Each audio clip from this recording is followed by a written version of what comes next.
సాయంత్రం అండి. ఆహ్వానాన్ని మన్నించి మీరు సాయంత్రం మా కోసం ఇక్కడ దాకా వచ్చినందుకు మీ అందరికీ కూడా థ్యాంక్ యూ సో మచ్. నాన్నగారు ఇందాక చెప్తూ ఈ 40వ సంవత్సరం కరెక్ట్గా 40 సంవత్సరాలు ఈ సంవత్సరంలో కంప్లీట్ అయిపోతా ఉన్నాయి.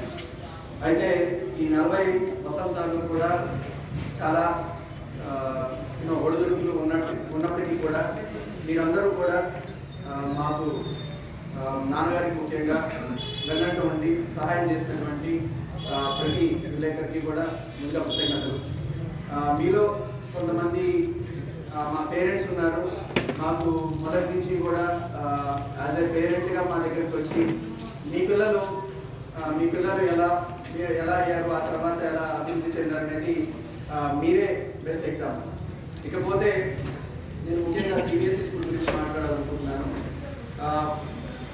ఇందాక నాన్నగారు అన్నారు, ఇక్కడ ఉన్నటువంటి రైతులందరికీ కూడా మనంతా కూడా గ్రామీణ ప్రాంతం. ఈ గ్రామీణ ప్రాంతాన్ని దృష్టిలో పెట్టుకొని 86 సంవత్సరంలో నాన్నగారు అతి తక్కువ ఫీజులతో నాణ్యమైన విద్యను అందించాలని చెప్పేసి ముందుకు రావడం జరిగింది. జనరేషన్ మారింది. నాణ్యమైన విద్యతో పాటు ఈ రోజున స్కిల్స్ కూడా చాలా ఇంపార్టెంట్. కనుక మేము 2019లో సిబిఎస్ఈ స్కూల్ స్థాపించడం జరిగింది. ఎలా అయితే టెక్నాలజీ అప్డేట్ అవుతుందో అలానే చదువుల్లో కూడా టెక్నాలజీ అప్డేట్ అవుతా ఉంది. అలానే పిల్లల ఆలోచన కూడా అప్డేట్ అవ్వడం జరగాలి. కనుక మేము మా school tag line rooted in values rising to the future. అంటే ఏవైతే మా నాన్నగారు ఆశయాలు ఆలోచనలు ఉన్నాయో ఆ వాల్యూస్ ని అలానే ఉంచుతూ టెక్నాలజీ పరంగా ఫ్యూచర్ కి తగ్గట్టుగా పిల్లల్ని తయారు చేయాలనే ఉద్దేశంతో మేము ఆ స్కూల్ స్థాపించడం జరిగింది. 7 సంవత్సరాలు 7వ సంవత్సరంలో అడుగుపెట్టడం జరిగింది. చాలా మా పిల్లలు చాలా మంది కూడా రీసెంట్ గానే వరుసగా 3-4 పేపర్స్ క్లియర్గా 3-4 డేస్ నుంచి క్లియర్గా వస్తూ ఉన్నాయి. నేషనల్ లెవెల్స్ వరకు స్విమ్మింగ్ లో కానివ్వండి, తర్వాత చెస్ లో కానివ్వండి, అలానే స్టేట్ లెవెల్ ఛాంపియన్షిప్ కానివ్వండి, ఇవన్నీ కూడా స్టేట్ లెవెల్లో మన పిల్లలు మన స్కూల్ని రిప్రజెంట్ చేస్తూ ఉన్నారు. అంటే ఇక్కడ నేను చెప్పదలుచుకుంది ఏంటంటే ఆ స్కూల్లో overall development of the student, not only education but also overall development of the student ని మేము ఫోకస్ చేస్తూ ఉన్నాము.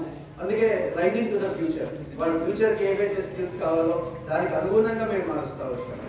ఇందాక ఒక మాట అన్నారు నాన్నగారు, ఆ రోజున కంప్యూటర్ ఎడ్యుకేషన్ నేర్పించడం వల్ల ఆ కంప్యూటర్ ఎడ్యుకేషన్ ఎప్పుడైతే ఐటీ ఇండస్ట్రీ బూమ్ వచ్చిందో దాంతో చాలా మంది పిల్లలు దాన్ని క్యాప్చర్ చేయగలిగారు. క్యాప్చర్ చేసి వాళ్ళ యొక్క ఫ్యూచర్ని ప్రిడిక్ట్ చేసుకోగలిగారు.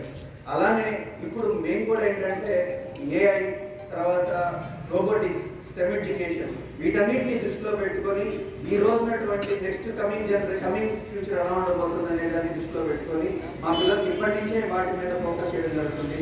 తద్వారా ఏదైతే గత జనరేషన్ సాధించారో అలానే ఈ కమింగ్ జనరేషన్స్ కూడా వాటిని అందిపుచ్చుకోవాలనే ముఖ్య ఉద్దేశంతో మేము ఆ స్కూల్ని మేము ప్లాన్ చేసి ముందు నడిపిస్తూ ఉన్నాము. అండ్ మీ అందరికీ కూడా మీ అందరి సహకారం దానికి కావాలని ఎలా అయితే నాన్నగారి ఆరోగ్యాలలో నడుస్తా ముందుకు వెళ్తా ఉన్నాము.